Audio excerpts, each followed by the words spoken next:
বন্ধুরা, ইনি মধ্যপ্রদেশের সন্ত সীতারাম বাবা। এনার দর্শনের জন্য প্রতিদিন ভারতবর্ষের বহু রাজ্য থেকে ভক্তরা দেখা করতে আসেন। বলা হয় এনার বয়স 110 বছরেরও বেশি।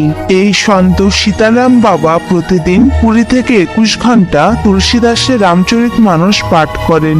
ভক্তরা মনে করেন এনার হাতে অগ্নিদেব বাস করেন, কারণ ইনি দেশলাই বাক্স ছাড়াই আগুন জ্বালাতে পারেন।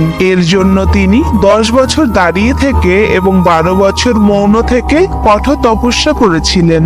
সন্ত সীতারাম বাবা হনুমানের অনেক বড় ভক্ত।